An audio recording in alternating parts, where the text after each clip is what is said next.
ఓం భద్రం కర్ణేభిః శృణుయామదేవాః భద్రం పశ్యేమాక్షభిర్యజత్రాః స్థిరైరంగైస్తుష్టువాగుంసస్తనూభిः వ్యశేమదేవహితం యదాయుః స్వస్తి న ఇంద్రో వృద్ధశ్రవాః స్వస్తి నః పూషా విశ్వవేదాః స్వస్తి నస్తార్క్ష్యో అరిష్టనేమిః స్వస్తి నో బృహస్పతిర్దధాతు ఓం శాంతి శాంతి శాంతి. 75వ పేజీ వైతథ్య ప్రకరణం 8వ కారిక. అపూర్వం స్థాని ధర్మో హి యథా స్వర్గనివాసినాం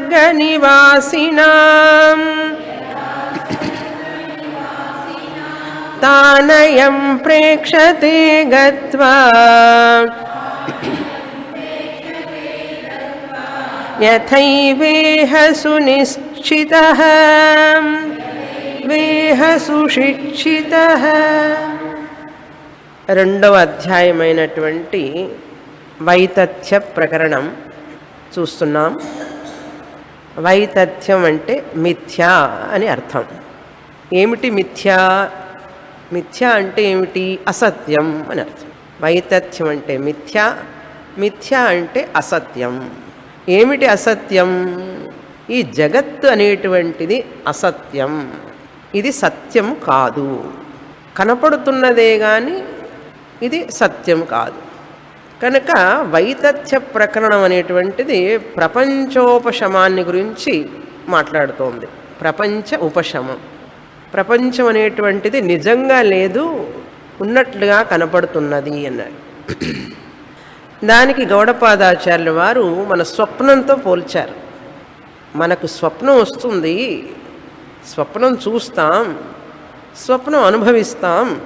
అనుభవించినంత మాత్రాన, చూసినంత మాత్రాన నిజం కాదని మనందరికీ తెలుసు. స్వప్నం మనందరం చూసినప్పటికీ, అనుభవించినప్పటికీ అది నిజం కాదని మనకు తెలుసు. గౌడపాదాచార్యుల వారు చెప్తున్నారు, ఆ స్వప్నం ఎలాగో ఈ జగత్తు కూడా మరొక స్వప్నం లాంటిది అన్నారు. ఈ జగత్తు కూడా మరొక స్వప్నం లాంటిదే. ఆ స్వప్నం స్వప్నం అంటే ఒప్పుకుంటామండి, ఈ జగత్తు స్వప్నం అంటే ఎలా? కష్టమే అన్నారు. కష్టమైనప్పటికీ కూడా కొంచెం నువ్వు విచారణ చేస్తే, ఆలోచించి చూస్తే, శాస్త్రబద్ధంగా నువ్వు చదువుకుంటే నీకు ఈ జగత్తు కూడా స్వప్నం లాంటిదే అని తెలుస్తుంది. ఈ జగత్తు కూడా స్వప్నం లాంటిదే అని తెలుసుకుంటే ఏమిటి నాకు ప్రయోజనం అంటే, స్వప్నంలో చూసినవి నీకు ఎటువంటి ఉపయోగము ఉండదో, స్వప్నంలో భయంకరమైన వస్తువులు చూసినా కూడా నీకు భయం ఉండదో, అదేవిధంగా ఈ ప్రపంచంలో అన్ని అనుభవాలు నువ్వు అనుభవిస్తున్నప్పటికీ కూడా సుఖదుఖాలు అవి నిన్ను అంటవు స్వప్న పదార్థాల్లాగా. అది ప్రయోజనం. ఈ వ్యాధి జర మరణాలతో కూడినటువంటి శరీర బాధలు, మానసికమైనటువంటి మనసులో ఉన్నటువంటి బాధలన్నీ కూడా అవన్నీ కూడా కలలాగే తొలగిపోతాయి అన్నారు. అది ప్రయోజనం. అందుకని జగత్తు కూడా స్వప్నం లాంటిదే అని తెలుసుకోవాలి. మనం ఎందుకు చదవాలి ఈ అధ్యాయం? జగత్ మిథ్యాన్ని ఎందుకు తెలుసుకోవాలి అంటే, ఈ మిథ్యా ప్రపంచంలో జరిగే వ్యవహారాలన్నీ కూడా స్వప్నం లాంటివే కనుక అవి మనల్ని ఏమి చెయ్యవు, భయపడవలసిన పని లేదు. అందుకే గుడికి వెళితే అమ్మవారు, భగవంతుడు మనకిట్లా అభయహస్తం చూపిస్తుంటారు. భయపడవాకు, భయపడవాకు అన్నారు. మనం దగ్గరికి వెళ్ళే కొద్దీ మరీ భయపడుతూ ఉంటాం. అభయహస్తం చూపిస్తున్నా కూడా భయపడకుండా ఉండొచ్చు కదా. కానీ ఏం భయపడతాం ఎందుకు? అజ్ఞానం ఉన్నంత వరకు భయపడుతూనే ఉంటాం. మన ఆత్మ అజ్ఞానం ఉన్నంత వరకు మనం భయపడుతూనే ఉంటాం. జీవితం అంతా భయమే, భవిష్యత్తు గురించి భయం. కనుక అవి పోవాలంటే ఈ విధంగా నువ్వు తెలుసుకో, నీ స్వరూపాన్ని తెలుసుకో. ఈ జగత్తు నిన్నేమి చెయ్యలేదు అన్నారు. పేపర్తో పులి తయారు చేస్తారు చూసారా? ఆ థర్మోకాల్తోనో పేపర్తోనో పులి తయారు చేసి నిజం పులిలాగా పెడతాడు. బొమ్మల కొలువులో పెడతాం. ఆ పేపర్ పులి మనల్ని ఏమైనా చేస్తుందా? ఏం చెయ్యదు. చూడటానికి పులిలాగే ఉంటుంది, కానీ మనల్ని ఏం చెయ్యదు. అది అది మనల్ని ఏమి చెయ్యదని నీకు ఎట్లా తెలిసింది? అది పులిలాగే ఉన్నదిగా, ఎందుకు భయపడవు? అది పేపర్ టైగర్ అండి, అది ఏం చెయ్యదు మనల్ని అన్నారు. బొమ్మతో ఆడుకుంటాం మనం. జ్ఞానికి కూడా అంతే. ఈ ప్రపంచం అంతా కూడా ఆయనకి ఒక పేపర్ టైగర్ లాంటిది. జ్ఞాని ఆడుకుంటూ ఉంటాడు. ఆడుకోవడం అంటే ఏమిటి? ఏది జరిగినా కూడా భయపడడు జ్ఞాని. కనుక గౌడపాదాచార్యుల వారు ఈ ప్రపంచం అంతా కూడా మిథ్య అని తెలుసుకో అంటే, పూర్వపక్షి అంటాడు, కాదు కాదు, నువ్వు స్వప్నానికి ఈ జాగ్రత్త ప్రపంచానికి ఎట్లా పోలుస్తారు మీరు? స్వప్నానికి జాగ్రత్త ప్రపంచానికి చాలా తేడాలు ఉన్నాయి కదా, భేదాలు ఉన్నాయి కదా, స్వప్నం లాంటిది అని ఎలా చెప్తారు మీరు అని అడుగుతున్నాడు ఒక పూర్వపక్షి. అంటే ఎవరు? ఈ ప్రపంచము స్వప్నం లాంటిది అంటే నేను ఒప్పుకోను అనేవాడే పూర్వపక్షి. మనమే పూర్వపక్షులం. మనం ఒప్పుకోం కదా. కనుక పూర్వపక్షి ఎక్కడో ఉంటాడు అనుకోకండి, మన మనస్సులోనే ఉన్నాడు. కళ లాంటిదే ఈ జగత్ అంటే ఎవరు ఒప్పుకుంటున్నాం మనం? కనుక పూర్వపక్షి ఎవరంటే వినేవాడే పూర్వపక్షి. అర్థమైందా? ఏమంటున్నాడు? మొదట కొన్ని లక్షణాలు చెప్తున్నాడు. స్వప్న ప్రపంచం అయితే ఇట్లా ఉంటుందండి, జాగ్రత్త ప్రపంచం అయితే ఇట్లా ఉంటుంది, కనుక దానికి దీనికి భేదం ఉంది, కనుక ఇది స్వప్న ప్రపంచం లాంటిది కాదు, ఈ మెలకుతో ఉండే ప్రపంచం స్వప్న ప్రపంచం లాంటిది కాదు, ఇది ఎక్కువ సత్యం అంటాడు. ఎవరు? విద్యార్థి, వినే విద్యార్థి. మొదటి లక్షణం చెప్పాడు. ఏమిటదంటే 7వ కారికలో చూసాం. సప్రయోజనత తేషాం. క్రిందటి పేజీలో 73వ పేజీలో అనుకుంటా, ఇది మనం చూసింది 73వ పేజీలో సప్రయోజనత అన్నాడు. సప్రయోజనత తేషాం స్వప్నం విప్రతిపద్యతే. ఏమండి, స్వప్నంలో చూసిన వాటి వల్ల ప్రయోజనం లేదు. స్వప్నంలో చూసిన లాటరీ వచ్చింది, ఏమన్నా ప్రయోజనం ఉంటుందా? అదే మెళకువతో ఉన్నప్పుడు లాటరీ వచ్చింది అనుకోండి, ఆ లాటరీ డబ్బులను ఉపయోగపడతాయి కదా మనకు. ఇది సత్యం అంటే మిథ్య అంటారు. ఏమిటి? స్వప్నంలాగా. స్వప్నంలో చూసినవన్నీ ఏం ఉపయోగపడవు కదా. సప్రయోజనత తేషాం అన్నారు. అంటే మెలకువతో ఉన్నప్పుడు ఉన్నటువంటి వస్తువులన్నీ ప్రయోజనం ఉన్నాయి, అవి ప్రయోజనం లేవు అన్నాడు. దానికి గౌడపాదాచార్యులు వారు ఏం చెప్పారు? కలలో కనేవాడికి కలలో మంచినీళ్ళు, కలలో ఆహారం అన్నీ ప్రయోజనాన్ని ఇస్తాయి నాయన. కలలో వస్తువులు కలగనేవాడికి కలలో ప్రయోజనాన్నే ఇస్తాయి. మెళకుతో ఉన్నవాడికి ప్రయోజనం అనిపించకపోవచ్చు, కానీ కలగనేవాడికి కలలో దాహానికి కలలో నీళ్లు ప్రయోజనమా కాదా? ప్రయోజనం. ఆకలి అవుతోంది, కలలో అన్నం తినాలి, కలలో అన్నం ఉపయోగపడుతుందా లేదా? వాడికి ఆకలి తీరుస్తుందా లేదా? కలలో అన్నీ ప్రయోజనం లేవంటావు. కలగనేవాడికి నీ జాగ్రత్తలోవి వాడికి ప్రయోజనం లేవు అసలు, నిజంగా చెప్పాలంటే కదా. నిద్రపోతున్నాడు, మంచినీళ్ళ కూజా ఉంది పక్కనే, కుండ, విపరీతమైన దాహం వేస్తోంది కలలో వాడికి. అర్థమైందా? పడుకున్నాడు, పక్కనే కుండ నీళ్లు పెట్టుకున్నాడు, చల్లటి నీళ్లు. నిద్రపోయినాడు, కల వచ్చింది, దాహంతో ఉన్నాడు, విపరీతమైన దాహం, నీళ్లు దొరకలేదు ఎక్కడ. ఈ పక్కన కుండలో ఉన్న నీళ్లు ఉపయోగపడతాయా? ఉపయోగపడవు కదా. ఏంటి సప్రయోజనం? అంటే కలగనేవాడికి జాగ్రత్తలో వస్తువులు ప్రయోజనం లేవు, మెలకువతో ఉన్నవాడికి కలలో వస్తువులు ప్రయోజనం ఉండవు. దానికి దీనికి సరిపోయింది కదా. ఇంకేమిటి పెద్ద ప్రయోజనం? మెలకువతో ఉన్నప్పుడు ప్రయోజనం అంటావేమిటి? స్వప్నంలో ప్రయోజనం స్వప్నంలో ఉన్నది. అర్థమైందా? అది చెప్పారు మొదట. 8వ కారికలో ఏం చెప్పారు? 2వ డెఫినేషన్ చెప్తున్నారు. పూర్వపక్షి అంటున్నాడు, కాదు కాదు, సరే అదైతే అయింది, ఇంకొకటి చెప్తాను నేను అన్నాడు. ఇట్లా 5 డెఫినేషన్లు చెప్తాడు. ఇప్పుడు 5 డెఫినేషన్లని గౌడపాదాచార్యుల వారు నిరాకరిస్తారు. ఇది రెండవది. ఏది? 8వ కారికలో అపూర్వం స్థాని ధర్మో హి యథా స్వర్గ నివాసినాం. కొన్ని అపూర్వమైనటువంటివన్నీ ఉంటాయి, అపూర్వ అనుభవాలు. ఆ అపూర్వమైనటువంటివన్నీ మనం చూస్తున్నాం కదా జాగ్రత్త అవస్థలో. రకరకాల స్వర్గంలో వాళ్ళు చూసినట్లుగా ఐరావతం, దాని మీద పురాణాల్లో అన్నీ చదివిన తర్వాత మనం కూడా ఊహించుకుంటూ ఉంటాం. అపూర్వమైనటువంటి కూడా. అపూర్వం అంటే ఏమిటి? ఎక్కడా పూర్వం చూడనటువంటివి అపూర్వం అన్నారు. ఏదో అపూర్వంగా ఉందండి అంటారు చూశారు. మనం కూడా తెలుగులో కూడా అపూర్వంగా ఉందండి అంటే ఏమిటి అర్థం? పూర్వం ఎక్కడా చూడలేదండి అని అర్థం. మనం తెలియకుండానే ఆ పదం వాడతాం. చాలా అపూర్వం ఇట్లాగే మరి చేయి పెట్టుకొని చాలా అపూర్వంగా ఉందండి అన్నాడు. ఆ అపూర్వం అంటే ఏమిటిరా అంటే ఏమీ లేదు, పూర్వం చూడలేదు, ఇక్కడ ఫస్ట్ టైం చూస్తున్నాను అని అర్థం. అంతే కదా, అపూర్వంగా ఉందండి అన్నాడు. అందుకని సత్యం కళలో ఏం అపూర్వాలు ఏముంటాయి, ఇక్కడ అపూర్వమైన చూస్తున్నా కదా నేను అంటే యునీక్ అంటారు ఇంగ్లీష్లో. యునీక్గా ఉంటుందన్నారు. దానికి ఏమంటున్నారు గౌడపాదాచార్యుల వారు, జాగ్రత్తలో కూడా మనం అపూర్వమైన చూసినప్పటికీ కూడా అవన్నీ ఎవరి మీద ఆధారపడి ఉన్నాయి? స్థానీ ధర్మోహి అన్నాడు. అంటే ఆ వ్యక్తి మీద ఆధారపడి ఉందే కానీ అపూర్వం అనేటువంటిది వాడి మనస్సుకు సంబంధించిదే కానీ అది నిజంగా అపూర్వం కాదు. ఒకడికి అపూర్వమైనది ఇంకొకటికి అపూర్వం కాదు. ఇదే ఉందండి అంటాడు వాడు. మనం ఆహో అన్నది అవతల వాడేమంటాడు, ఏముందండి అంటాడు. కనుక స్టాండ్ పాయింటే కానీ ఇది నిజంగా అపూర్వం కాదు. అది సత్యత్వం లేదు. అపూర్వత్వం అనేటువంటిది జగత్ సత్యానికి ఒక ఆధారంగా నువ్వు చూపించలేవు. అపూర్వం అనేటువంటిది ఈ జగత్తు సత్యత్వాన్ని నిరూపించడానికి ఒక లక్షణంగా నువ్వు చెప్పడానికి వీల్లేదు అంటారు గౌడపాదాచార్యులు వారు. అన్నీ అపూర్వం చూసామండి అంటారు. చాలామంది నోరు తెరిస్తే ఇదే మాట్లాడుతుంటారు. అవునండి, ఆ పుస్తకాలు చదివి ఈ పుస్తకాలు చదివి అపూర్వాలన్నీ మాట్లాడుతూ ఉంటారు. ఇందాక ఒక ఆయన చెప్తున్నారు, అక్కడ ఎవరో సిద్ధరు ఉన్నట్ట పూండి దగ్గర, ఆయన భూమిలోనే ఉన్నట్ట చాలా సంవత్సరాలు. అది తవ్వినప్పుడు ఆయన పైకి వచ్చాట. పైకి వచ్చిన తర్వాత కొన్ని సంవత్సరాలు ఉన్నట్ట.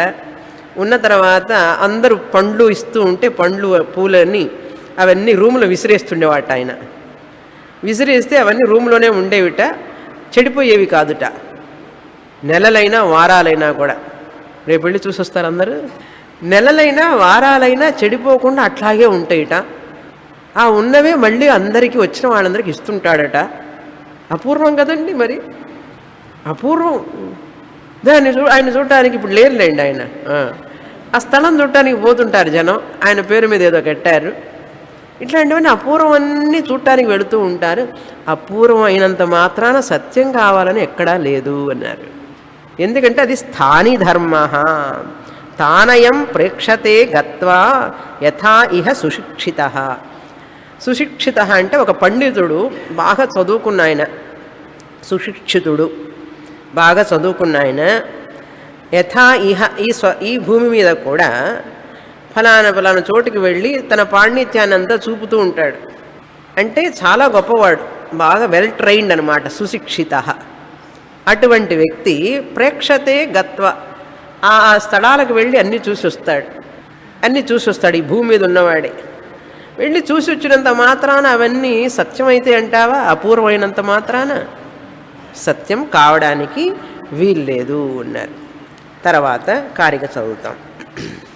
9వ కారిక. ఇందులో 3వ డెఫినేషన్ ఇస్తున్నారు 9వ కారికలో. డెఫినేషన్ అంటే ఏమిటి? లక్షణం. లక్షణం అంటే ఏ లక్షణం? ఈ ప్రపంచం అనేటువంటిది మిథ్య కాదు అనే అబ్జెక్షన్తో కూడినటువంటి లక్షణం. లక్షణం అంటే ఏముంది? నేను ఒప్పుకోను, ఈ జగత్ అనేది మిథ్య అంటే నేను ఒప్పుకోను, కలలాగా, ఇది నాకు పరమసత్యం. మనల్ని అబ్జెక్ట్ చేస్తాడనమాట. ఎవరు? గురువు గారిని అబ్జెక్ట్ చేస్తుంటాడు స్టూడెంట్ మొదట్లో వినేటప్పుడు. మీరు చెప్తారు కానీ అండి అది ఎట్లా అబద్ధం అవుతుంది అని అబ్జెక్ట్ చేస్తూనే ఉంటుంది మనస్సు. పైకి చెప్పరు కానీ లోపల ఉంటుంది. ఆవిడేదో చెప్తుంటారు స్వామిని వారు, కానీ మనకు అదంతా ఇదే మనకు లోపల అబ్జెక్షన్ అనమాట. తర్వాత 9వ కారిక 76వ పేజీ. ఇక్కడ కూడా ఒక కరెక్షన్ ఉంది. మొదటి లైన్లో కరెక్షన్ కాదు, విసర్గ పెట్టుకోవాలి. త్వంతః స్వప్న వృత్తావపి త్వంతః, అక్కడ 2 చుక్కలు పెట్టుకుని విసర్గలాగా. చేతస. తర్వాత 2వ లైన్లో బహిశ్చేతో గృహీతం సత్, సత్ అని ఉండాలి, సదా అని ఉన్నది, సత్ అని రాసుకోండి, సత్. తర్వాత ద్రష్టం అని ఉంది, దృష్టం అని రాసుకోండి. ద్రా అనుంది, దృ రాయాలి, రుత్వం రాయాలి. దృష్టం చదువుతాం. స్వప్నవృత్తావపి త్వంతః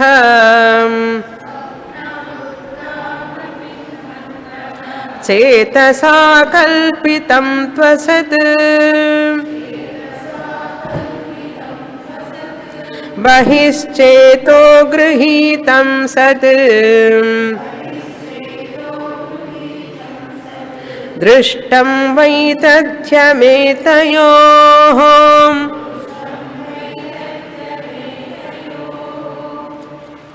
స్వప్న నకార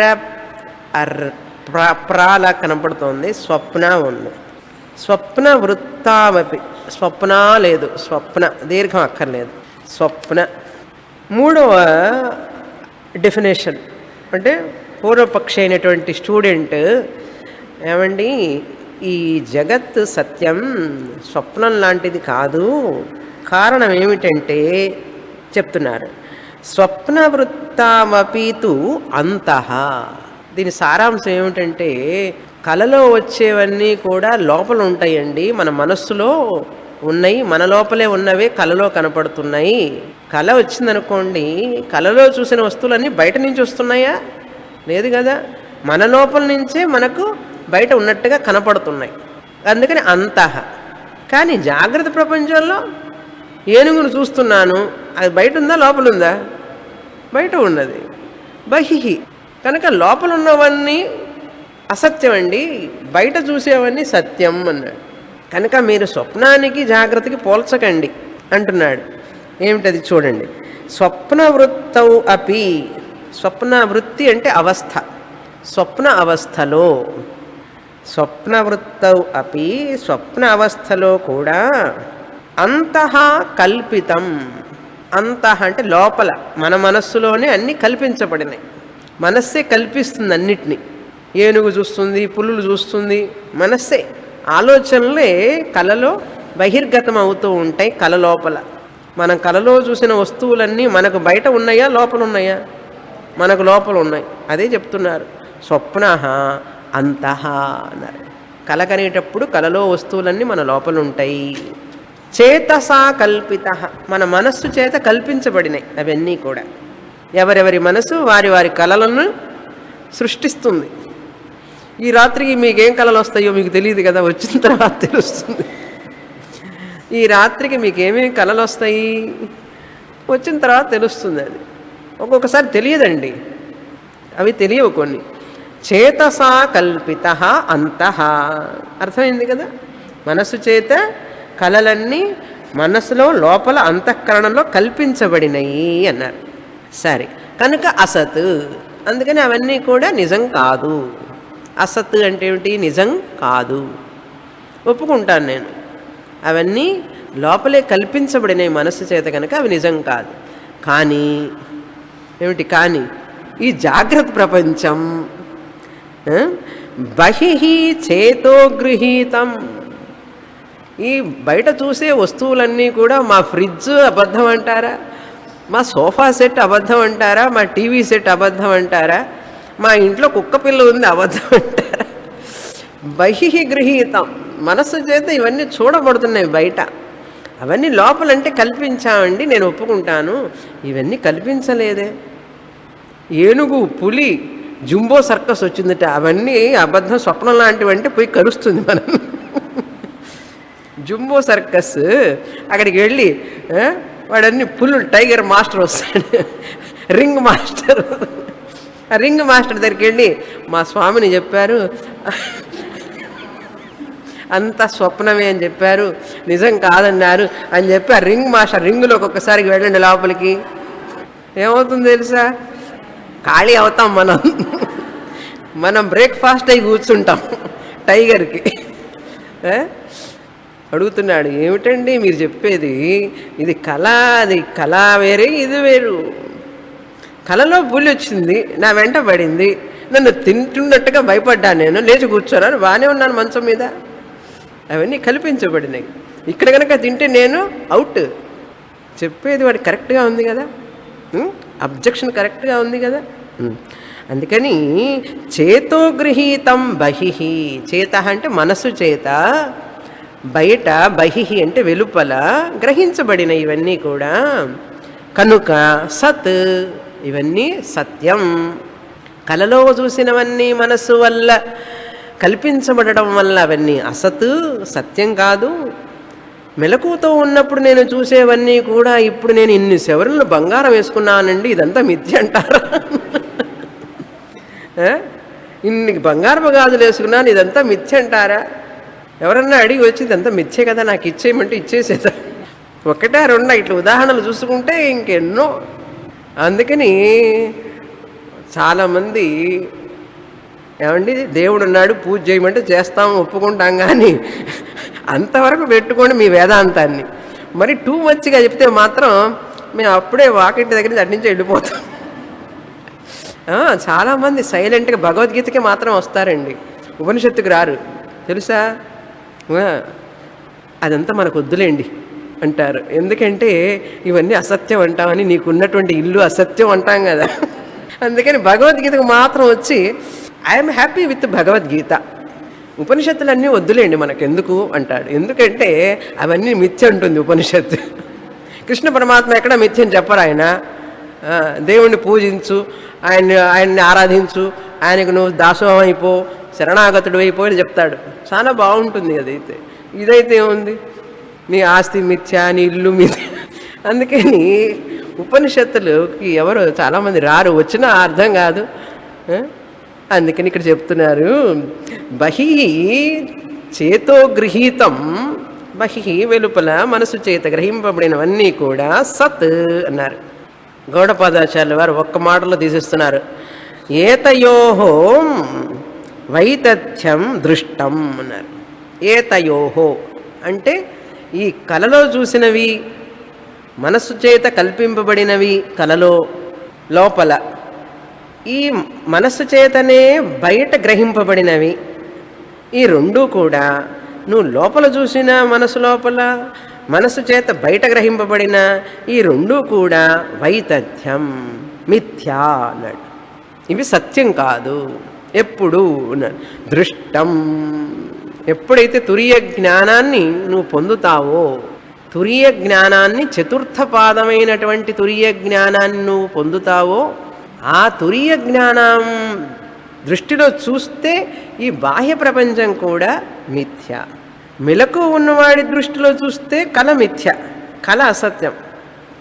కానీ పారమార్థిక దృష్టిలో ఆత్మదృష్టిగా నేను ఆలోచించి చూస్తే ఈ వ్యావహారికం కూడా మిథ్యా, సత్యం కాదు అన్నారు. మనం ఇప్పుడు గ్రహించలేకపోయినా కూడా కనీసం after 25 years we can understand. Silver Jubilee, silver Jubilee అయినా 50 ఏళ్ళకే గోల్డెన్ జూబ్లీ, సిల్వర్ జూబ్లీ అవుతుందండి. ఒక సిల్వర్ జూబ్లీ అయితే కానీ మనకి రక్తంలోకి ఊరదు ఇదంతా. పర్వాలే, 25 ఏళ్ళకు కూడా ఊరిందంటే మహాపుణ్యం చేసుకున్నట్టే, లేకపోతే 25 జన్మలకైనా. అందుకని ఇప్పుడు విన్నది వృధా పోదు, ఎప్పటికైనా గుర్తుపెట్టుకోండి. ఇప్పుడు విన్నది వస్తే ఈ జన్మలో వస్తుంది అనుకోండి, లేకపోతే ఏముంది నష్టం, బ్రాట్ ఫార్వర్డ్ అన్న. బ్రాట్ ఫార్వర్డ్ అంటే ఏమిటి, నెక్స్ట్ జన్మ. కనుక ఇప్పుడు మీరు వినేది రిజిస్టర్ అవుతుంది మీ మనసులో. జాగ్రత్త, ఎక్కడికి పోదు. మీలందరికీ వస్తుందండి, మిగతా వాళ్ళకి చెప్తున్నాను, మీ అందరికి ఇక్కడే వస్తుంది. కనుక దృష్టం అంటే ఇక్కడ తురియ జ్ఞాని అని అర్థం. తురియ జ్ఞానం వచ్చినప్పుడు. తర్వాత కారిక 10. జాగ్రత్ వృత్తావపి త్వంతః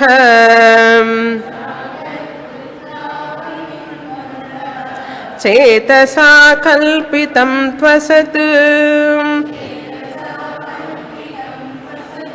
బహిశ్చేతో గృహీతం సత్ యుక్తం వైతథ్యమేతయోః.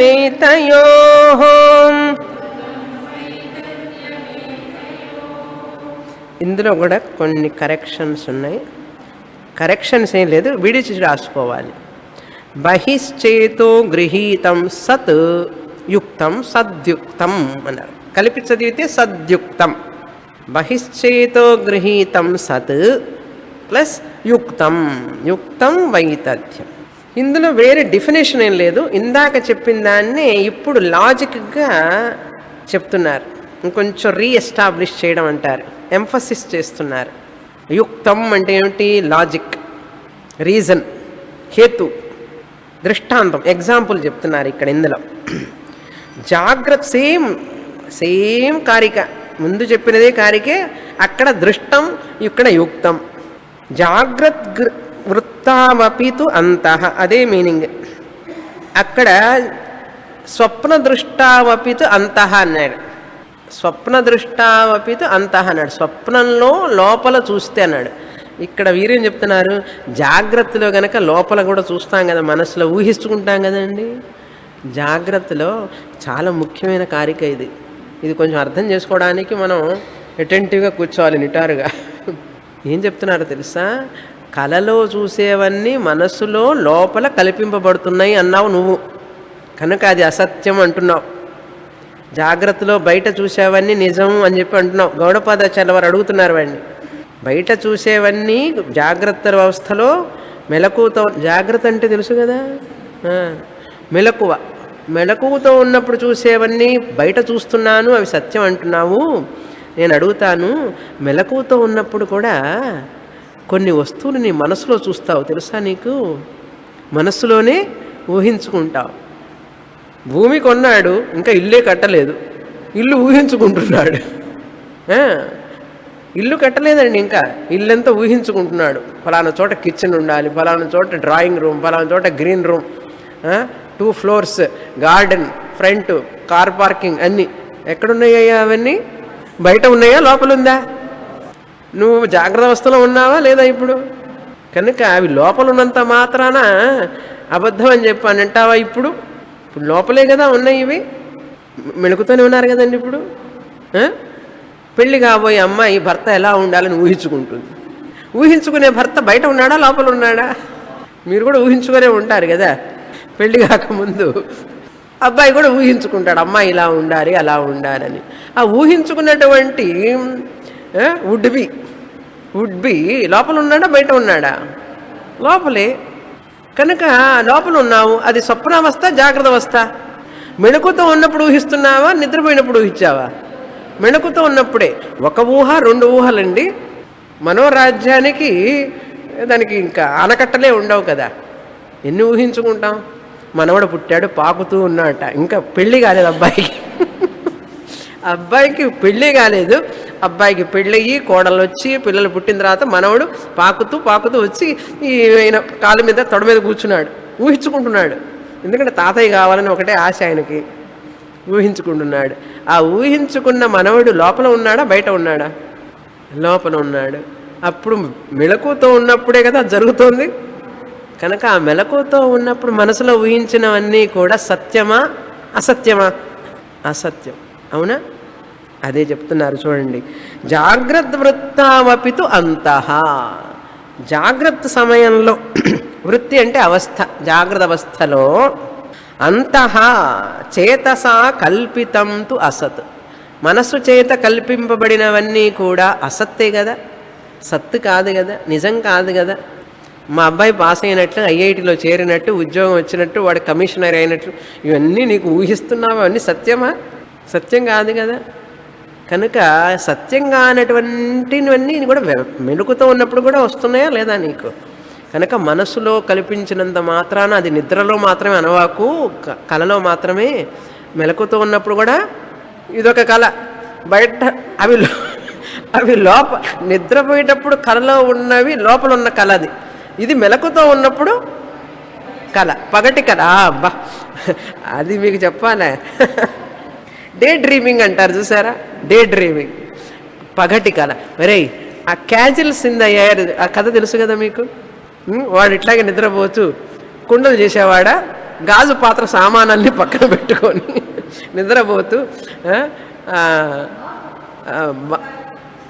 కలగంటాడు వాడు. అల్లా ఏదో అద్భుత దీపం ఏదో ఉంది కథ. ఆ కళలో భార్య ఏమండి పాలు అని తీసుకొని వస్తే ఒక కాలు ఇట్లన్నట్ట, మెళుకు వచ్చింది, అన్నీ పగిలిపోయినాయి సామాన్లన్నీ, ఎవరు లేరు అక్కడ. వాడి నిద్రపోవడంలే కలకంటున్నాడు, పగటి కళలు. ఇది చెప్తే మనకు బాగా అర్థమవుతుంది. ఎందుకంటే పగటి కళలన్నీ కంటా, నేను ఎన్ని కళలు కన్నానండి, నా కళలన్నీ వమ్మైపోయినాయి కదా, ఎన్ని కళలు కన్నానండి, ఈ పిల్లల మీద ఎన్ని ఆశలు పెట్టుకున్నాను నేను, అంటే ఎన్ని కళలు కన్నాను అని అర్థం. కళలు కన్నానంటే బాగుండదని ఎన్ని ఆశలు పెట్టుకున్నాను నేను, ఆశలు పెట్టుకున్నానంటే ఎన్ని కళలు కన్నాను నేను. ఏమీ జరగలేదు కదా. మా అమ్మాయి ఇట్లాంటి అబ్బాయిని పెళ్లి చేసుకోవాలని చెప్పి నేను ఆశపడ్డాను, నేను చెప్పిన మాట వినకుండా ఎవరినో చేసుకుంది. అబ్బాయి చూడకపోతే మరీ ఎంతకంటే నేను వాళ్ళ మీద ఎట్లాంటి ఆశలు పెట్టుకున్నాను, వాడు ఇంత చదువుకోవాలి అంత చదువుకోవాలని చెప్పి ఆశ పెట్టుకొని చేస్తే నాకేమన్నా ఆనందం ఇచ్చాడా? అవన్నీ ఏమిటండి? అవన్నీ జాగ్రత్త అవస్థలో జరిగినవే కదా, అవన్నీ అబద్ధం అయిపోయినాయా లేదా? అంతే. అది కూడా అంటున్నారు, బహిశ్చేతో గృహీతం సత్. బహిశ్చేత అంటే మనస్సు జాగ్రత్తలో ఉన్నప్పుడు, మెలకువతో ఉన్నప్పుడు నువ్వు అన్నీ బయట గ్రహించినవన్నీ కూడా మనసు చేత వైతథ్యం అన్నారు. అవి కూడా నిజం కాదు. మనోకల్పనలన్నీ కూడా, మెలకువతో ఉన్నప్పుడు చేసిన మనోకల్పనలన్నీ కూడా నిజం కాదు. కాబట్టి అవన్నీ నువ్వు జాగ్రత్త అవస్థలోనే చేసావు కదా, అప్పుడు జాగ్రత్త అవస్థ సత్యం అవుతుందా? కాదు కదా, సత్యం కాదు అన్నారు. సత్ సత్యం అయినప్పటికీ కూడా సత్యం అంటావా నువ్వు? వీటిని నువ్వు సత్ అంటే నేనేమంటాను తెలుసా? ఏతయోహో యుక్తం వైతథ్యం. ఏతయోహ అంటే ఈ స్వప్న జాగ్రత్తలు రెండూ కూడా, ఈ స్వప్నం జాగ్రత్తలు ఈ రెండూ కూడా, ఈ మెలకువతో ఉండడం కలగనడం ఈ రెండూ కూడా వైతథ్యం, నిజం కాదు, అన్రియల్, అసత్యం, అబద్ధం. యుక్తం అంటే ఇది న్యాయం, ఇది హేతుబద్ధం. ఈ విధంగా నువ్వు అర్థం చేసుకోవాలి అన్నారు. అవి లోపల ఉండడం వల్ల అది సత్యం, ఇది బయట ఉండడం వల్ల సత్యం. అంటే ఇప్పుడు మనోకల్పనలు మెలకుతో ఉన్నప్పుడు వచ్చేవన్నీ సత్యమైనయా? కనుక జాగ్రత్త అవస్థ కూడా సత్యం కాదు అన్నారు. తర్వాత 11, 12, 13 తర్వాత చదువుతాం. 14, 15 పూర్వపక్షి 4, 5 డెఫినేషన్ ఇస్తున్నారు ఇందులో. అది అయిన తర్వాత 11కు వస్తాం. ఇప్పుడు 3 చూసాం. 4, 14వ శ్లోకంలో 14వ కారిక 15వ కారిక కనుక 14వ శ్లోకం చదువుతాం. మొదట 81వ పేజీలో క్రింద 4వ డెఫినేషన్. 3 అయినాయి, 4. చిత్తకాలాహి ఎంతస్తు ద్వయకాలాశ్చ ఏ బహిః కల్పితా ఏవ తే సర్వే విశేషో నాన్యహేతుకః.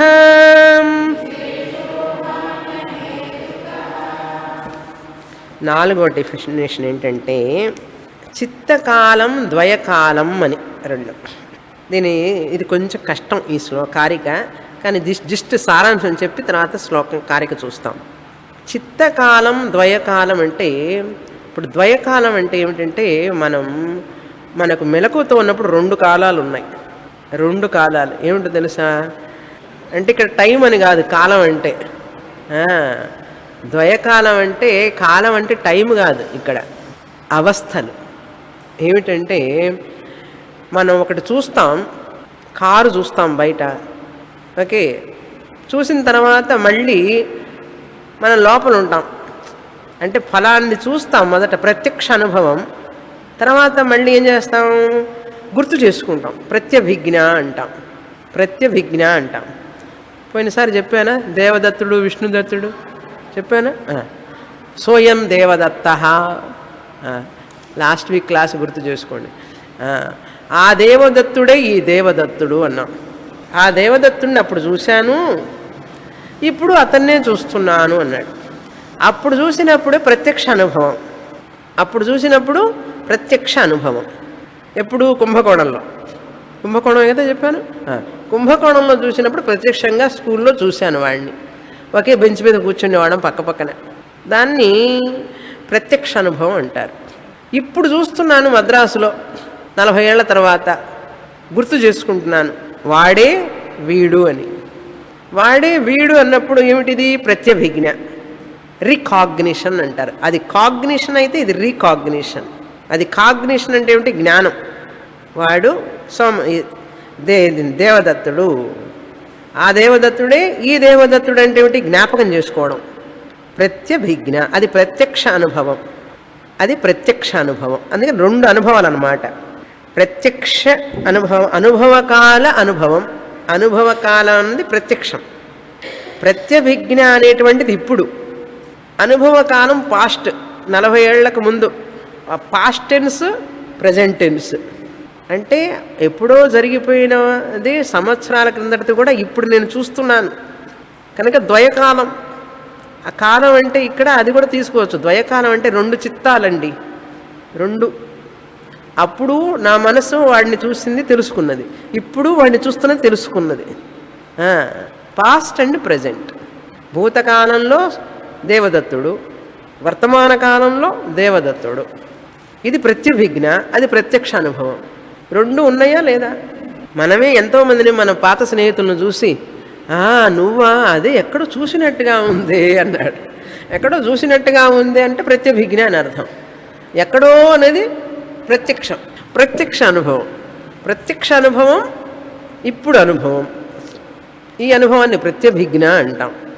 దాన్ని ద్వయకాలం అంటారు.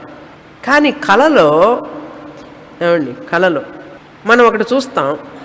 కళలో మెళకు వచ్చిన తర్వాత మళ్ళీ కనపడుతుందా? అది కళలో చాలా వరకు కొన్నిసార్లు చెప్పానా, అదేమిటో మాండుకి క్లాసుకి వచ్చేటప్పుడు మిగతా కళలన్నీ వస్తాయి నాకు పొద్దున పూట. ఎవరినో మనం రక్షిస్తున్నట్లుగా కళ వస్తూ ఉంటుంది. వాడిని రక్షిస్తున్నట్టుగా ఉంటాం. పాపం బయటికి లాగుతూ ఉంటాం నీళ్ళలో నుంచి. సగం లాగాను, ఇంకా లాగలేదు, బయట లోపలే ఉన్నాడు, మెళకు వచ్చింది. లేకపోతే మనల్నే బయటికి తీస్తున్నారనుకోండి ఎవరన్నా, పాపం మనల్ని ఎవరినన్నా గోతిలో పెడితే మనల్ని రక్షిస్తున్నాడు వాడు. అప్పుడు మనం రక్షిస్తున్నట్టుగా మనం కలగంటున్నాం. మనల్ని చెయ్యి అందించి మనల్ని పైకి లాగుతున్నట్టుగా మనం కలగంటున్నామండి. కలగనేటప్పుడు మనకు మెడుగు వచ్చేసింది. అయ్యయ్యో సగమే లాగాడు నన్ను, నేను గోతిలోనే ఉండిపోతానేమో అని అనుకుంటారా? గొయ్యి లేదు, నేను పడను లేదు. చూడండి గౌడపాదాచార్యుల వారు ఎంత ఆలోచిస్తారో చూసారా? మన బుర్రలు ఉన్నాయి ఎందుకు. అందుకని కళలో చూసినవి పరుసుపోయినట్టుగా కళ వస్తుంది. నేతి చూసుకుంటే అన్నీ లోపలే ఉంటాయి. మంచిదైపోయింది. అవన్నీ మళ్ళీ మనకు కనపడతాయా?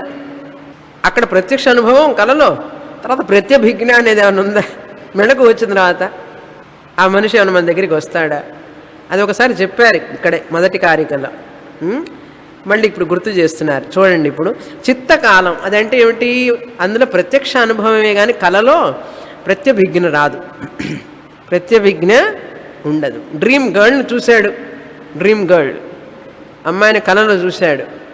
మెడకు వచ్చిన తర్వాత అమ్మాయి లేదు, బొమ్మ లేదు, ఏమీ లేదు. ఏదైనా చూస్తే మనం చూసిన దాన్ని మళ్ళీ గుర్తు చేసుకుందామంటే ఏమండి నిన్న సగమే చేశాను, దోశ వేస్తూ ఉన్నట్టుగా కళ వచ్చింది. దోశ వేస్తున్నట్టుగా కళ వచ్చింది అనుకోండి, అది తీయడం ప్లేట్లో వేసేటప్పుడు టైంకి నిద్ర వచ్చి మెడుకు వచ్చేసింది. లేచిన తర్వాత ఆ దోశ ఎక్కడుందని ఎదుగుతారు? ప్రత్యభిజ్ఞ ఏమిటండి చెప్తారు? అక్కడ ప్రత్యభిజ్ఞ లేదు, ఇక్కడ ప్రత్యభిజ్ఞ ఉన్నది కనుక సత్యం అంటాడు. అది విషయం. అక్కడ ఒకసారి చూసింది మళ్ళీ దొరకదు మనకు, అందరితో అయిపోతుంది. సగంలో నిలిచిపోయినా సరే, పావు వంతు చేసినా సరే, సగం చేసినా సరే, ముప్పావు వంతు చేసినా సరే అక్కడితో ఆగిపోయి మళ్ళీ రేపు కంటిన్యూ చేస్తాను నేను అంటారా? నేను కంటిన్యూ చేస్తాను టుమారో మళ్ళీ కళ వచ్చినప్పుడు. పోనీ కళ వచ్చినప్పుడు నిన్న వచ్చిన కళలోది మళ్ళీ కూడా ఈరోజు కూడా ఆ కళ వస్తే బాగుండని కూర్చుంటాం మనం. కొన్ని కళలు మనకి ఇష్టమైనటువంటిది అయినా చూస్తే కళలో ఆ కళ రేపు కూడా వస్తుందేమని చెప్పి రెడీగా ఏమన్నా ఒక జాడ వచ్చిన కళ రావడం ఎక్కడన్నా ఉందా? వస్తే ఎంత బాగుండేది. అక్కడ రాదండి, ఇక్కడ వస్తుంది మెలకువతోన్నప్పుడు. అట్లాంటి సమయంలో మీరు కళ జాగ్రత్త ప్రపంచం ఒకటే అంటారేమిటి? ఎవరు అడుగుతున్నారు ఇదంతా? ఇప్పుడు చెప్పిన కథ అంతా ఎవరిది? పూర్వపక్షి. అందులో ఒకసారి జరిగిపోయింది, మళ్ళీ నెక్స్ట్ కంటిన్యూటీ లేదు కదండి. అది పర్మనెంట్ కాదు, కంటిన్యూటీ లేదు. కానీ ఇక్కడ పర్మనెంట్గా కంటిన్యూటీ అవుతుంది. ఎప్పుడో 40 ఏళ్ల కిందట చూసిన సోయం దేవదత్త మళ్ళీ కనపడ్డాడే. కంటిన్యూటీ ఉంది కదా, పర్మనెంట్గా ఉన్నాడు కదా వీడు. కళతో పోలిస్తే పర్మనెంటే కదా, కంటిన్యూటీ ఉంది కదా. ఇంట్లో పని చేస్తూ సగం ఆపేసాం, సగం ఆపి మళ్ళీ సీరియల్ చూసి వచ్చాం. సీరియల్ చూసి వచ్చి హాల్లోకి వెళ్ళి సీరియల్ చూసి మళ్ళీ మనం చేయకపోతే ఎవరన్నా చేస్తారా? మనమే చేసుకోవాలి ఆ పని అంతా. కంటిన్యూటీ ఉంది కదా, అది చెప్తున్నారు. చిత్తకాలాహి అంతః తు. అంతః అంటే మనం అనుభవించే అనుభవాలన్నీ కూడా కళలో, అంటే మనకు కళలో కనిపించే వస్తువులన్నీ, కళలో ఉత్పత్తి అయిన వస్తువులన్నీ కూడా చిత్తకాలాహ. చిత్తకాలాహ అంటే అనుభవ కాలంలో మాత్రమే ఉంటాయి. ఆ కళ వచ్చినప్పుడు మాత్రమే ఉంటాయి. కళలో వచ్చినప్పుడు మాత్రమే ఆ కళ అనుభవం ఉంటుంది. కళలో చూసిన వస్తువు అనుభవం ఉంటుంది. చిత్తకాలాహ అంటే ఏమిటి? ఇంగ్లీష్లో చెప్పాలంటే ఆ వస్తువు, కళలో చూసే వస్తువు నేనున్నంతసేపే ఉంటుందండి. నేను కలగన్నంతసేపే ఉంటుంది. అంటే ఆ వస్తువు నా మీద ఆధారపడి ఉన్నది. అర్థమైందా? నేను కలగంటున్నంతసేపు ఏముంటుంది? ఆ కళ వస్తువు ఉంటుంది. ఏ వస్తువు మీకు ఇష్టమైన వస్తువు చూసుకోండి, ఏదో ఒకటి కళలో కలగన్నంతసేపు ఆ వస్తువు ఉంటుంది. ఇప్పుడు ఆ కళలో వస్తువు మనకి ఇష్టమైనది. ఎంతసేపు పులులు ఏనుగులు ఎందుకు, ఏదో ఒకటి మంచి చెప్పుకుందాం. ఓకే, బాలాజీ దర్శనం అదంటే మనకు బాగా ఇష్టం. వెంకటేశ్వర స్వామి బాలాజీని కళలో చూస్తున్నానండి. ఆ కళలో చూసే బాలాజీ ఆ యొక్క అనుభవం ఎవరి మీద ఆధారపడి ఉంది? నా మీద ఆధారపడి ఉంది, బాలాజీ మీద ఆధారపడి లేదు. అవునా? కనుక సబ్జెక్టివ్ ఎక్స్పీరియన్స్ అంటారు దాన్ని. అది కర్త మీద, అనుభవించేవాడి మీద ఆధారపడి ఉన్నది. వీడు గనక లేకపోతే అది ఉండదు. అందుకని చిత్తకాల మనసు మీద మాత్రమే ఆధారపడి ఉన్నది. అది వెరీ ఇంపార్టెంట్ కారిక. కానీ మెళకువతో ఉన్నప్పుడు ఎలా? మెళకువతో ఉన్నప్పుడు అక్కడ ఉంటుంది. ఇప్పుడు కారు ఉందనుకోండి, కారు ఉన్నది. ఇప్పుడు మీరు కారులో వచ్చారు, ఇక్కడ కూర్చున్నారు. ఇప్పుడు మీరు కారు అనుభవిస్తున్నారా? కారులో ఉన్నట్టుగా ఉన్నారా? లేదు కదా. కారు అక్కడ పెట్టొచ్చారు. కారు అక్కడ ఉన్నదా లేదా? కారు ఉన్నదా లేదా? బాలాజీ టెంపుల్ ఉందా లేదా? మీరు వెళ్ళొచ్చేసారు, బాలాజీ టెంపుల్కి వెళ్ళొచ్చారు, దర్శనం అయింది, వచ్చి కూర్చున్నారు. బాలాజీ టెంపుల్ ఉన్నదా లేదా? అంటే మీ మీద ఆధారపడి లేదు అది బాలాజీ టెంపుల్. మీరు వెళ్ళిన తర్వాత, వచ్చిన తర్వాత కూడా అది ఉన్నది. మీరు దర్శనం చేసుకున్న తర్వాత కూడా అది ఉన్నది. అందుకని అది మీ మీద ఆధారపడి లేదు. దాని యొక్క ఉనికి మీ మీద ఆధారపడి లేదు. కానీ కళలో చూసిన బాలాజీ టెంపుల్ మీ మీద ఆధారపడి ఉంది. This is called subjective dependence. But here it is not subjective dependence, it is independently exist. అందుకని సత్యం అంటాడు. వినేవాడు ఏమంటాడు? స్టూడెంట్, అది సత్యం కాదండి, అది సత్యం కాదు. కానీ నేను మెళకుతో చూసినప్పుడున్నది ఇది నాట్ డిపెండింగ్ అపాన్ సబ్జెక్ట్, నా మీద ఆధారపడి లేదు. ఇప్పుడు నేను చూసినా చూడకపోయినా కారు ఉన్నదా లేదా? అక్కడ ఉంటుంది. ఉండకపోతే మీరు క్లాసుకే రారు, అది కూడా వెళ్ళిపోతుందంటే అది ఉంటుంది. అంటే అది నా మీద ఆధారపడి లేదు. కానీ కళలో చూసిన కారే చూశారనుకోండి, కళలో కారు ఎంతసేపు ఉంటుంది? మీరు కలగంటున్నంతసేపే ఉంటుంది, తర్వాత ఉండదు. ఇక్కడ మెలకుతో ఉన్నప్పుడు కారు ఉంటుందా లేదా? నేను కారులో కూర్చున్నంతసేపే కారు ఉంటుంది, కారుకు తాళం వేసి వచ్చిన తర్వాత కారు ఉండదు. అట్లాంటిది ఏమన్నా ఉందా? లేదు కదా. కనుక స్వప్నానికి జాగ్రత్తకి భేదం ఉందా లేదా? అది ఇది ఒకటంటే ఎట్లా అండి? కొంచెం ఆలోచించండి అంటున్నాడు స్టూడెంట్ టీచర్ని. అది ఇది ఒకటంటే ఎట్లాగండి? అదే చెప్తున్నారు. చిత్తకాలాహ ఏ చ బహిః ద్వయకాలాహ. ద్వయకాల అంటే ద్వికాలత్వం. ఏవైతే బయట అనుభవింపబడుతున్నాయో మన చేత మెలకువతో ఉన్నప్పుడు, వచ్చే వారం మళ్ళీ షిరిడి సాయి హాల్కి వస్తారా? హాల్ ఉంటుందా లేదా? ఇప్పుడు వచ్చాం, కూర్చున్నాం, మళ్ళీ వచ్చే సోమవారం లేకుండా పోతుందా హాల్? కళలో అయితే ఇప్పుడు నేను కలగనేటప్పుడు షిరిడి సాయి హాల్ చూశాను కళ్ళలో, మెలకు వచ్చిన తర్వాత హాల్ ఉండదు కదా. కానీ మెలకుతో ఉన్నప్పుడు క్లాసులో అటెండ్ అయినారు, హాల్లో కూర్చున్నారు. ఈ హాల్లో కూర్చున్న వాళ్ళు మీరు వచ్చే వారం ఈ హాల్ ఉంటుందా ఉండదా? అప్పుడు ద్వయకాలం కదా. ప్రజెంట్ టెన్స్లో ఉంది, ఫ్యూచర్ టెన్స్లో కూడా ఉండబోతుంది. ఇది అది కళలో చూసింది లేదు, ఆ కళ కనేటప్పుడు మాత్రమే ఉంటుంది. అందుకని అది సబ్జెక్టివ్ ఎక్స్పీరియన్స్, ఇది ఆబ్జెక్టివ్ ఎక్స్పీరియన్స్. అర్థమైందా? ఆబ్జెక్టివ్ ఎక్స్పీరియన్స్ అంటారు దీన్ని. అయితే ఏమిటి అంటాడు గౌడపాదాచార్యుల వారు, అది కల్పితమే ఇది కల్పితమే అంటున్నారు. అది కల్పితమే ఇది కల్పితమే, సర్వే తే కల్పితాః ఏవ, ఇవన్నీ కూడా కల్పింపబడినయి అన్నారు. మిథ్యా, ఎలా ఎలా మిథ్య అంటారు? అది ఇది కల్పించింది అని ఎలా చెప్తారండి అన్నాడు.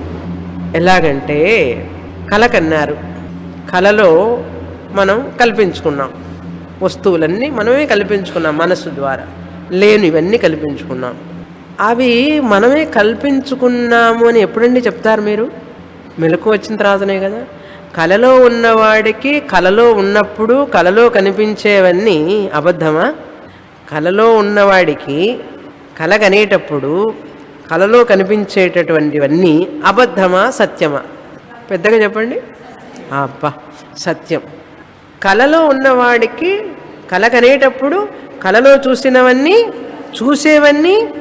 సత్యమే. చూసేవన్నీ అని చెప్పాలి, చూసినవన్నీ అని చెప్పకూడదు. చూసేవన్నీ సత్యమే, సత్యమే, సత్యమే, సత్యమే. కలలో ఉన్నవాడు కలలో చూసిన కలలో వస్తువులన్నీ కూడా సత్యం కాదు అని ఎప్పుడు తెలుస్తుంది వాడికి? మెలకు వచ్చినప్పుడు. కనుక అవి సత్యం కాదు అని తెలుసుకోవాలి అంటే మెలకు రావాలి. మెలకు వచ్చినప్పుడే అవి సత్యం కాదని తెలుస్తుంది. అవి కలలో ఉన్నవాడికి, వీడు కలలో ఉన్నప్పుడు కలలో ఉన్నవన్నీ సత్యమే, అవి సత్యం కాదని ఎప్పుడు చెప్తారు? మెలకు వచ్చినప్పుడు. అంతేనా?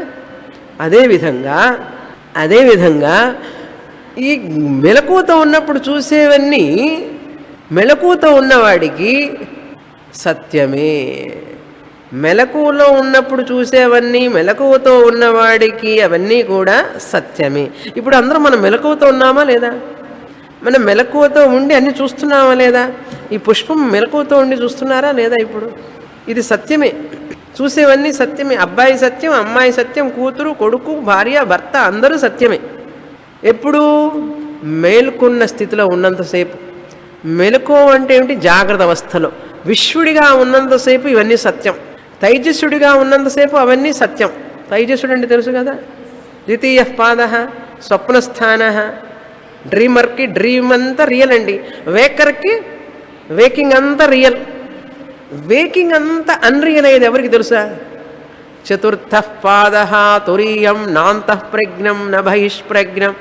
అంతేకాని మెలకుతో ఉన్నవాడికి ఇవన్నీ సత్యం కాకుండా పోవు. గౌడపాదాచార్యులు వారు చెప్పేది ఎవరికి అసత్యం ఇవి? ఎవరైతే తురియ పాదానికి చతుర్థ పాదానికి ఆ తురియ ఆత్మకి ఎదుగుతారో, మేలుకుంటారో, వారి యొక్క ఆత్మస్థితికి మేలుకోవాలి. ఇప్పుడు అందరూ నిద్రపోతున్నారండి, అజ్ఞానులందరూ నిద్రపోతున్నట్లే. ఎందుకంటే మెలకుతో చూసినవన్నీ సత్యం అనుకుంటున్నాడు కదా. వీడికి జ్ఞానం రాగానే తురియ జ్ఞానం ఈ మెలకువతో ఉన్నవన్నీ సత్యం కాదని తెలుస్తుంది. కనుక మెలకువతో ఉన్నవాడికి మెలకువతో ఉన్నప్పుడు మెలకువలో చూసేవన్నీ కూడా సత్యమే, సత్యమే, సత్యమే. మెలకువలతో ఉన్నవాడు మెలకువతో ఉన్నప్పుడు చూసే వస్తువులన్నీ కూడా అసత్యం అని తెలిసేది ఒక్కడికి మాత్రమే. ఎవరికైతే తురియ ఆత్మజ్ఞానం వస్తుందో, నేను ఈ స్థూల శరీరం కాదు, సూక్ష్మ శరీరం కాదు, కారణ శరీరం కాదని తెలుసుకుంటాడో వాడికి మాత్రమే మిథ్య, కానీ అందరికీ కాదు. అది కలలో ఉన్నవాడికి కలలో చూసే వస్తువులన్నీ సత్యమండి. వాడికి మెలకు వచ్చినప్పుడు మాత్రమే అది అసత్యం అవుతుంది, కానీ మెలకువత రాకుండా కలలో చూసేవన్నీ అసత్యం అంటే ఒప్పుకుంటాడంటే వాడికి సత్యమే. అదేవిధంగా మెలకుతో ఉన్నవాడు కూడా అజ్ఞానిగా ఉండి మెలకువే సత్యం అనుకుంటున్నాడు. అందుకని యమధర్మరాజు కఠోపనిషత్తులో ఉత్తిష్ఠత జాగ్రత్త అన్నాడు. నువ్వు మేలుకో అన్నాడు. ఎవరిని? నచికేతుణ్ణి. నచికేతుడు మేలుకొనే ఉన్నాడు. మేలుకున్నవాడిని మేలుకోమనడం ఏమిటండి? కౌసల్య సుప్రజారామ పూర్వ సంధ్యా ప్రవర్తతే ఉత్తిష్ఠ నరశార్థూల. దేవుడు నిద్రపోతున్నాడు, మనం నిద్ర లేపుతున్నాం ఆయన్ని. ఆయన నిద్రపోవడం ఏమిటి అసలు? ఆయనకి నిద్ర లేపి స్నానం చెయ్యి తొందరగా, ఉత్తిష్ఠ ఉత్తిష్ఠ గోవింద ఉత్తిష్ఠ గరుడధ్వజ అని పాడతారు. ఆయన ఉత్తిష్ట కాదు, మనం ఉత్తిష్ఠులం. ఆయన ఎప్పుడు ఉత్తిష్ఠుడే. పరమాత్ముడు ఎప్పుడు జ్ఞానస్థితిలోనే ఉంటాడు. ఆయన పాడాలి, మనకు పాడుతున్నాడు ఆయనే. ఉత్తిష్ట ఉత్తిష్ట, మేలుకో, నీ అజ్ఞాన స్వరూపాన్నించి బయటపడు, అజ్ఞానం నుంచి బయటపడు. అజ్ఞాన స్వరూపం ఏమిటంటే అనాత్మ. నేను భార్యని, భర్తని, కూతుర్ని, కొడుకుని, ఇది సత్యం అనుకుంటావేమిటి? ఇది సత్యం కాదు, ఇది భ్రమ అని తెలుసుకో, ఇది ఒక కళ లాంటిదని తెలుసుకో. ఆ వ్యవహారం ఉంటుంది. నీకు జ్ఞానం వచ్చిన తర్వాత కూడా, తుని ఆత్మ అయిన తర్వాత కూడా ఆ వ్యవహారం ఉంటుంది. అది ఉండని, కానీ దానివల్ల నీకేం నష్టం ఉండదు. మేలుకో. చిన్నప్పుడు మేము పాడుతున్నవాళ్ళం, మేలుకో సుగుణాల వాల జానకిలోల భక్తపాల మేలుకో. ఆయనకి మేలుకోలు పాడేవాళ్ళం మేము. అలా పాడితే ఆయన అంటాడు ఒకరోజు, నువ్వు మేలుకో, నీ స్వరూపానికి నువ్వు మేలుకో. అసలు నాకు సగుణ స్వరూపమే లేదు, నేను నిరూపుణ్ణి, ఆకారమే లేదు నాకు. నువ్వు నన్ను మేలుకొల్పావు కదా, నేను నిన్ను మేలుకొల్పుతాను ఒకరోజు మాండక్య క్లాసుకి పంపించి అంటాడు ఆయన. మేలుకుంటాం మనం? ఎన్ని క్లాసులు వినాలి ఇంకా. అది కనుక కల్పితాహ ఏవతే సర్వే. మెలకువతో ఉన్నప్పుడు కూడా అవన్నీ కూడా కల్పింపబడినవే.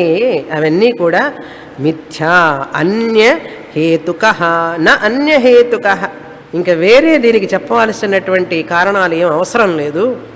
కలలో చూసినవన్నీ కలలో వాడికి నిజమైనట్టువే. చిత్తకాలాహ, ఇది ద్వయకాలాహ. ఏదైనా ఒకటే, అది మిథ్య, ఇది మిథ్య. మేలుకున్నవాడికి కల మిథ్య అయితే, తురి ఆత్మజ్ఞానానికి మేలుకున్నవాడికి జగత్ మిథ్య. అంతేగాని ఏమండి జగత్ సత్యమా మిథ్య అంటే ఏం చెప్పాలి? ఎవరికి? అజ్ఞానికి సత్యం, జ్ఞానికి మిథ్య. 15వ కారిక. అవ్యక్త ఏవ యంతస్తు స్ఫుట ఏవ చ ఏ బహిః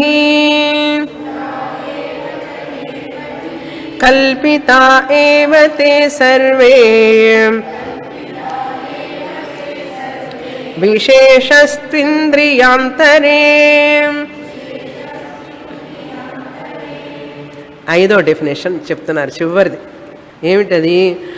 అతను అంటాడు, ఎవరు? శిష్యుడు. అజ్ఞాని శిష్యుడు అడుగుతున్నాడు, ఏమండి కళ స్పష్టంగా ఉండదు, కళ స్పష్టంగా ఉండదు, కానీ మెలకువతో ఉన్నప్పుడు స్పష్టంగా కనపడతాయి కదండి. జాగ్రత్త ప్రపంచ సత్యం స్పష్టత్వాత్. ఇది స్పష్టంగా ఉన్నాయి కాబట్టి సత్యం అన్నాడు. స్వప్న ప్రపంచ మిథ్య అస్పష్టత్వాత్. అవన్నీ అస్పష్టంగా ఉంటాయి కదండి. అందుకే చాలాసార్లు మన కళ వచ్చిన తర్వాత ఏమిటో గుర్తు రావటం లేదు, స్పష్టంగా కనపడనే లేదు. చాలా కళలు స్పష్టంగా కనపడవు అసలు ముందు. అది మనం తల గోక్కుంటాం పొద్దున్నే లేచి.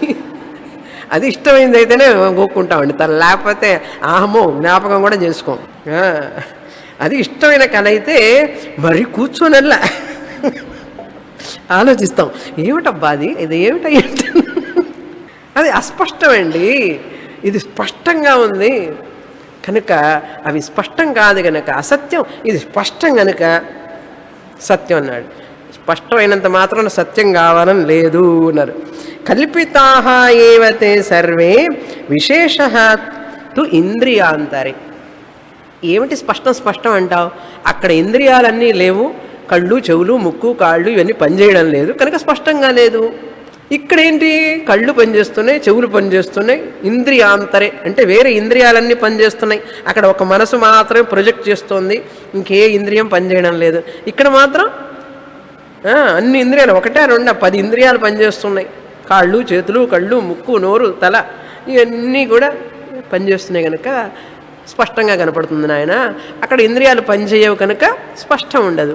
అంత మాత్రాన సత్యం అవుతుందా ఏమిటి?